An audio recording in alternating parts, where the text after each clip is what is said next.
हाँ जी दोस्तों, आज का मैच हम लोग जीत गए हैं फाइनली। बड़े अरसे के बाद 3 टेस्ट ऑस्ट्रेलिया से हारने के बाद, 4 T20 न्यूजीलैंड से हारने के बाद हम लोग 5वां न्यूजीलैंड से आखिरी T20 मैच जीत गए हैं।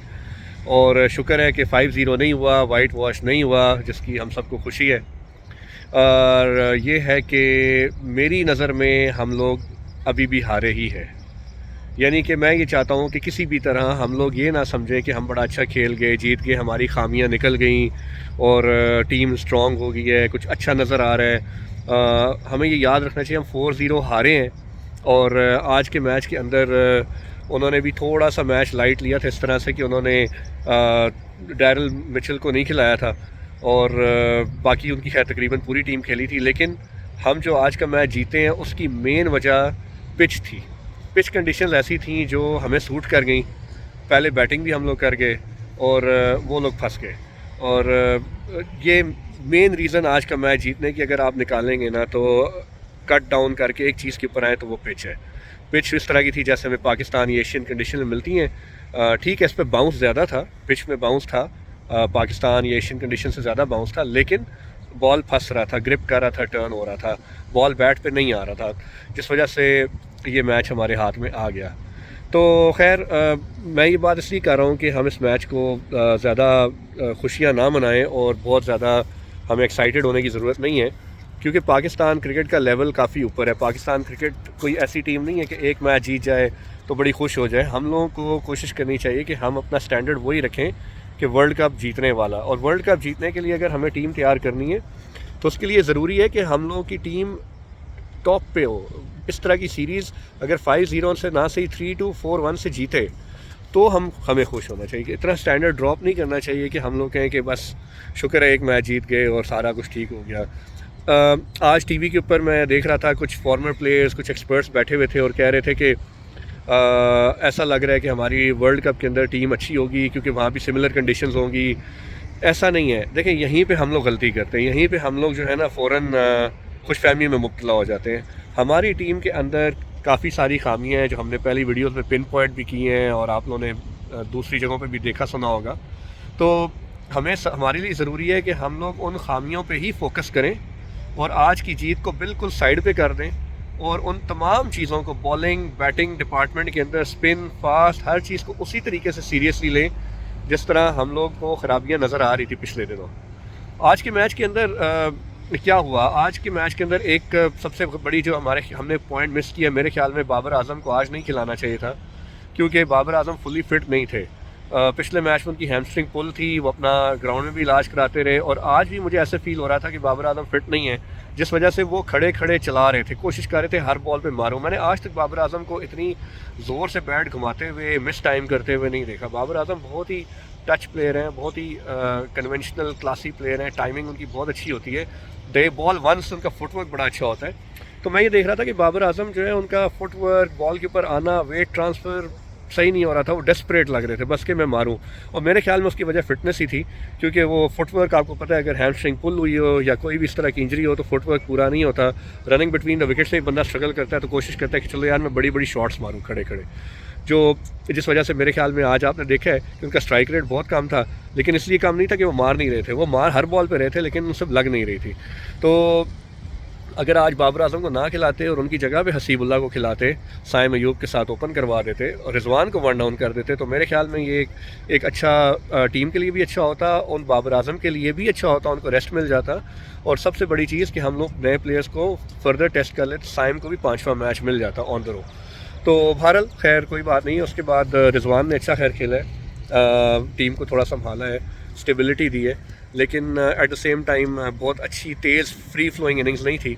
लेकिन हम ज़्यादा ब्लेम नहीं कर सकते, उसकी वजह ये कि पिच ऐसी थी कि मतलब हमने रियलाइज़ किया कि खाली हमें नहीं, न्यूजीलैंड को भी काफ़ी प्रॉब्लम हुई है खेलने में। लेकिन आज का जो स्टार ऑफ द शो था वो था फ़खर ज़मान। फ़खर ज़मान ने क्या ज़बरदस्त इनिंग्स खेली है। मेरे ख्याल में मैच उन्होंने ही जो है वो बदला, वरना हालात बहुत बुरे थे, हम लोग बिल्कुल स्कोर नहीं कर पा रहे थे। एक डिफ़िकल्ट कंडीशन में फ़खर ज़मान ने छक्के मारे हैं और काफ़ी सारे छक्के तो उनको बड़े बाउंड्री की तरफ मारे हैं। लोग कह रहे थे ना एक साइड की बाउंड्री बड़ी और एक छोटी है, कमेंटेटर्स कह रहे थे, जो कि था अराउंड 10 से 15 मीटर का डिफरेंस था। लेकिन फ़खर ज़मान को कोई मसला नहीं हुआ, उन्होंने फास्ट बॉलर को मारे हैं और बेहतरीन छक्के मारे हैं। वो बहुत अच्छा इनिंग्स थी, उससे हम काफ़ी ऊपर आ गए। अपार्ट फ्राम दैट हसीबुल्ला थोड़ा अनफॉर्चुनेट कह लें या इमेच्योरिटी कह लें, खैर उनको अभी पहला मैच है, मेरे ख्याल में उनको भी और मैचेस मिलने चाहिए। और क्योंकि ज़ाहिर है वो बाउंस पे भी यूज़ टू नहीं थे, अचानक से उन्होंने जाके थोड़ा एग्रेसिव खेलने की कोशिश की है। टिम साउथी एक एक्सपीरियंस बॉलर है, इतनी आसानी से वो आपको निकल के मारने नहीं देगा। तो दूसरी ये है कि इफ्तिखार बैटिंग में तो फिर ज़्यादा नहीं चले, लेकिन ये है कि जो एक पॉइंट मैं और रेस करना चाहता हूँ कि मैं टीवी के ऊपर देख रहा था कि डिस्कशन कर रहे थे प्लेयर्स के आपको नवाज़ को ऊपर नहीं भेजना चाहिए था, सब यही कह रहे थे। मेरा थोड़ा इस पे पॉइंट ऑफ व्यू डिफरेंट है। नवाज़ को जिस नंबर के ऊपर उन्होंने भेजा बिल्कुल ठीक किया है, क्योंकि वजह ये थी कि एक साइड की बाउंड्री स्क्वायर पे बड़ी थी, एक साइड की छोटी थी। अगर राइट हैंड बैट्समैन आया हुआ है और उसके लिए लेग साइड बड़ी है, उसी ओवर के अंदर लेफ्ट हैंड बैट्समैन स्ट्राइक पे आएगा तो उसके लिए लेग साइड छोटी हो जाएगी। तो वो लेफ़्ट राइट का कॉम्बिनेशन ज़रूरी था इस तरह के ग्राउंड में जहाँ पर एक साइड की बाउंड्री बहुत बड़ी और एक साइड की छोटी हो।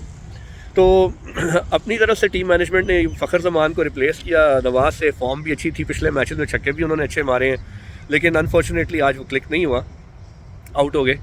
थोड़ी रैश शॉट थी, आगे का बॉल था और सीधा मारना चाहिए था, लॉन्ग ऑफ पे मारना चाहिए था, लेकिन उन्होंने शायद छोटी बाउंड्री को टारगेट करने के लिए लेग पे मारा है, जो क्रॉस बैरियर शॉट थी, बॉल ऊपर चला गया।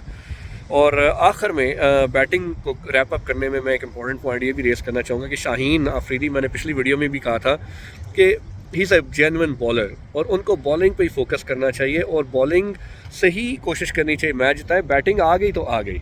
अब हो ये रहा है कि शाहीन अफरीदी थोड़ा सा अपनी बैटिंग को बैक करते हैं PSL में परफॉर्मेंसेस की वजह से, लेकिन इंटरनेशनल लेवल के ऊपर उनके लिए अभी इतना ईजी नहीं है। मेरे ख्याल में दोनों बैट्समैन जिसमें आफरीदी, जो फास्ट बॉल आफरीदी है, नया लड़का, वो बहुत बेहतर बैट्समैन है। और इवन उसामा मीर भी बुरा बैट्समैन नहीं है।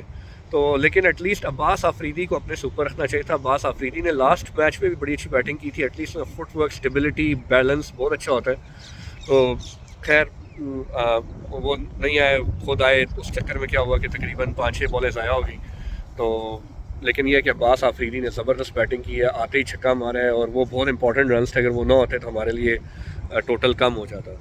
तो इसके अलावा बॉलिंग के अंदर वंस अगेन मैं आज तारीफ़ करूँगा अगेन कैप्टनसी की यहाँ पर कि या टीम मैनेजमेंट की कि उन्होंने स्पिनर नवाज़ से शुरू कराया, क्योंकि ये पिच एशियन कंडीशंस थी। यहाँ पे नवाज़ के शुरू कराने से बहुत फ़ायदा हुआ, आपको शुरू में विकेट्स मिल गई, वो फ्रीली रन्स नहीं कर सके। और उसके अलावा उन्होंने एक्स्ट्रा, क्योंकि शायद स्पिनर खिलाया हुआ था, तो उनको नवाज़ को बॉलिंग देने में प्रॉब्लम नहीं थी। उसामा मीर ने पीछे बॉलिंग की, अच्छी बॉलिंग की। और last not least of course Iftikhar, ज़बरदस्त। हम पिछले मैचेस में भी सोच रहे थे कि इफ्तिखार को बॉलिंग नहीं दी, तो इफ्तिखार को अगर बॉलिंग दें तो काफ़ी फ़ायदा हो सकता है। पता नहीं नए प्लेयर टेस्ट करने वाली बात सही है या कंडीशंस का मसला था या कॉन्फिडेंस का। इफ्तिखार को बॉलिंग दी और वो as a proper sixth bowler के तौर पर सामने आए, उन्होंने विकेट्स भी ली, रन्स भी रोके। और इस तरह की कंडीशंस के अंदर जहाँ पे बॉल ग्रिप करता है, Iftikhar is a very good bowler. पहले भी उन्होंने साबित किया वो एक अच्छे बॉलर, प्रॉपर बॉलर है। और मेरे ख्याल में उन्हें एज अ बैटिंग ऑलराउंडर के तौर पर यूज़ करना चाहिए, उससे हमें बॉलिंग ऑप्शन मिलती हैं। तो टेक्निकली हम आज 3 स्पिनर से खेले हैं और अक्लमंदी की कि फास्ट बॉलर्स को रोक दिया, कंटिन्यूस स्पिन से बॉलिंग की। न्यूजीलैंड वाले फंस रहे थे और जहाँ पे रन रेट थोड़ा सा ऊपर गया, वो भी बड़ी शॉट मारने के आउट हुए और बस बाकी आपके सामने है। तो अच्छा मैच था, कंडीशन हमें सूट कर गई और हमने उसको यूज़ किया और ऐसी कंडीशन हमारी फेवर में जाती हैं। लेकिन वंस अगेन मैं क्लोज़ करने से पहले कहूँगा कि प्लीज़ हमें फोकस करना चाहिए अपनी वीकनेसेस पे। इस जीत को गिनना ही नहीं चाहिए, सोचना और याद भी नहीं रखना चाहिए। हमें फोकस करना चाहिए कि हमने किस तरीके से अपनी टीम को नंबर 1 बनाना है। तो प्लीज़ अगर वीडियो अच्छी लगी है प्लीज़ सब लाइक करें और सब्सक्राइब करें चैनल को, ताकि मेरी मेहनत अच्छी हो और आपको भी वीडियोस नज़र आती रहें। Thank you.